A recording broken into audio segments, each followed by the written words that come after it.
What's up, everybody? Nick O'Dwyer back for the 10th inning with another episode of This Day in Sports History. In yesterday's episode, we saw the great Ken Griffey Jr. hit his 500th home run in front of his father on Father's Day for the Cincinnati Reds.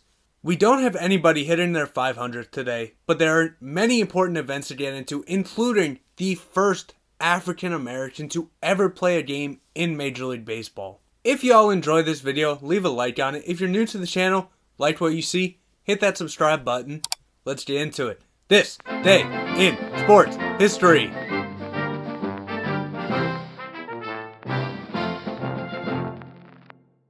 We start out today in 1879, but before we get into that, even if you're not a baseball fan, you most likely know Jackie Robinson is heralded as the first African American to play in Major League Baseball. Full time, you would be correct. If you are a bit of a baseball historian, you would also know that Moses Fleetwood Walker and his brother Weldy Walker were actually really the first in 1884. Well, as though one could argue that was true, it also seems like another person is in the running for the first African American to ever play in Major League Baseball. So we start today in 1879, where the infielder William White plays one game for the Providence Grays. With conjecture, he was the first African American to play in the MLB. White on the day went 1 for 4, and the only reason he was there was because he appeared Caucasian enough to be on the field. That was the only game he would ever play in his career, though, and it's a bit of a controversial thing whether or not he was African American, whether or not he was Caucasian, because actually, on his death certificate, he was identified as Caucasian. So whether or not you want to believe that he was the first African American or Moses Fleetwood Walker was still the first, William White has the disputed claim of being the first African American to play in Major League Baseball in 1879 for the Providence Grays. Now we move to the US Open and, oddly enough, the British Open on the same day in 1907. First at the US Open, Alec Ross posts 4 sub-80 rounds to win his only major title, 2 strokes ahead of runner-up Gilbert Nichols. Then at the British Open, Arnaud Massey wins 2 strokes ahead of J.H. Taylor, becoming the first non-Briton to win the British Open, as he was from France. This would be Massey's only major championship of his career, and this would be the first time since both of them started playing together that the US Open and the British Open would occur on the same day. Nearly a decade later, in 1916, in Major League Baseball, Boston pitcher Rube Foster no-hits the New York Yankees in the 2-0 victory. On the day, 9 innings pitched, 3 walks allowed, 3 strikeouts, en route to the no-hitter. 16 years later, in 1932, we move to boxing, and Max Schmeling loses the NYSAC, NBA, and lineal heavyweight boxing titles in a controversial split points decision to Jack Sharkey. 7 years later, back to Major League Baseball, and we have a bit of a sad one. The New York Yankees announced Lou Gehrig's retirement after doctors reveal he has amyotrophic lateral sclerosis, or ALS, otherwise known now as Lou Gehrig's disease. Now we go right back to golf, though. In 1951, at the LPGA Western Open, Patty Bird defeated Pat O'Sullivan 2-up in the final for her 4th Western Open championship and her 9th of 15 majors. 1 year later in 1952, we stay with the LPGA Western Open, and Betsy Rawls defeated Betty Jamieson 1-up in the final. This would be the first of 2 Western majors and the second of 9 overall majors in Rawls' career. Now we have a perfect game occur in 1964 while the Philadelphia Phillies were taking on the New York Mets. Phillies pitcher Jim Bunning throws a perfect game, becoming the 5th player of the modern era to get a perfect game and the 7th overall. This game occurred on Father's Day as well, in the second game of a doubleheader. Throughout the 2 games, the Mets were only able to get 3 hits, 3 being the fewest hits in a National League doubleheader.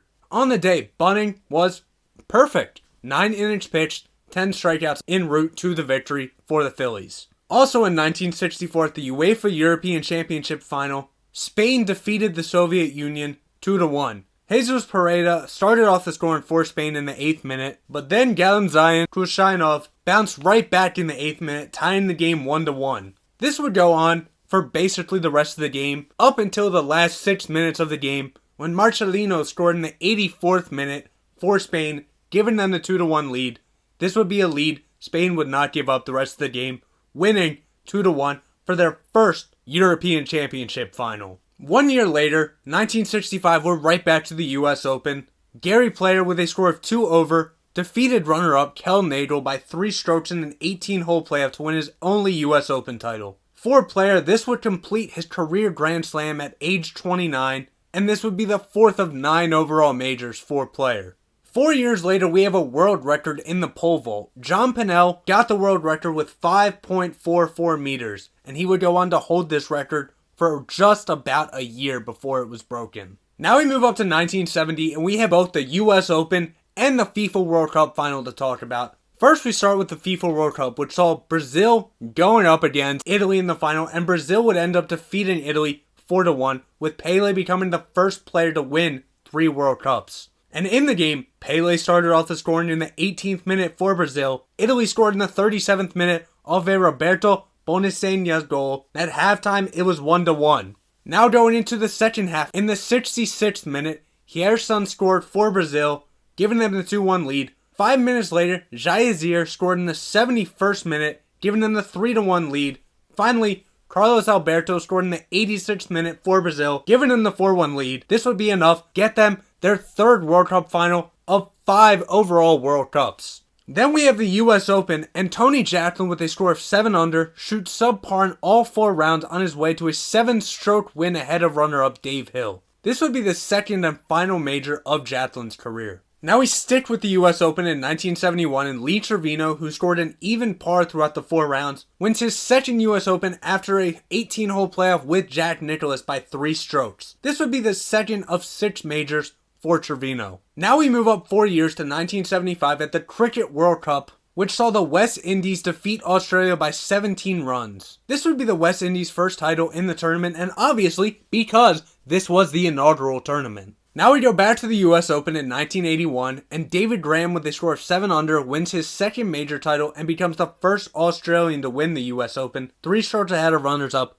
George Burns and Bill Rogers. This would also be his final major of his career. Now we move up to 1986, and we have 2 events go on.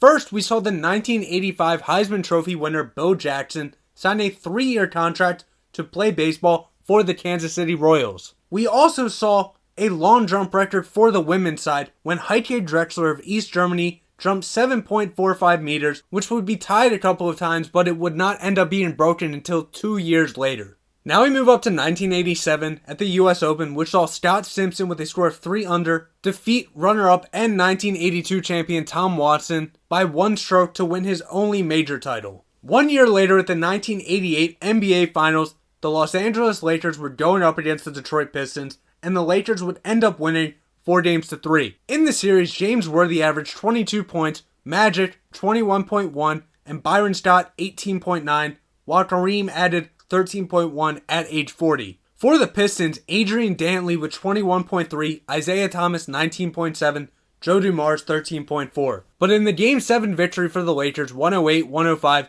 James Worthy had a 36-point, 16 rebound, 10 assists triple-double, while Magic Johnson added 19 points and 14 assists. Now we go right back to the US Open in 1992, which saw Tom Kite, with a score of 3 under, break through to win his only major title, 2 strokes ahead of runner-up Jeff Sluman. 5 years later in 1997, the Women's National Basketball Association, or WNBA, begins with 3 games in the first night, which saw the New York Liberty defeat the LA Sparks, the Houston Comets defeat the Cleveland Rockets, and the Sacramento Monarchs defeat the Utah Stars. Now we move right back to the 1998 US Open, which saw Lee Janzen, with an even par over the 4 rounds, recover from a 7-stroke deficit to win his 2nd Open title, 1 stroke ahead of runner-up Payne Stewart. This would be his 2nd Open title and his 2nd career and final major. Now we move up just over a decade. In 2009, at the ICC Women's Cricket T20 World Cup, England would end up winning the inaugural event by beating New Zealand. Now we go to the 2012 NBA Finals, which saw the Miami Heat going up against the Oklahoma City Thunder. And you know the Miami Heat were looking for revenge after they ended up losing to the Dallas Mavericks in the 2011 Finals. In the series, the Miami Heat would end up winning 4-1, with LeBron James averaging 28.6 points,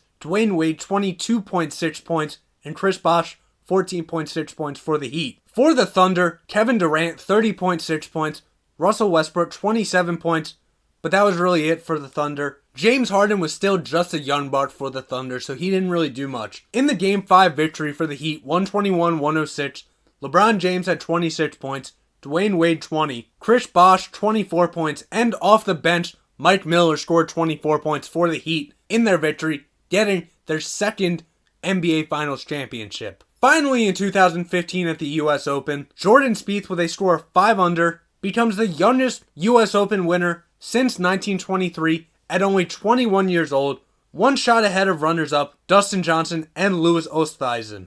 This would be the second of 3 major victories for Spieth as he won the Masters earlier that year. So there you have it. That's what happened on this day in sports history. If I left anything out, let me know down in the comment section. If I mispronounced any names, I do apologize. For Nick Dwyer and the 10th inning, I will see you tomorrow.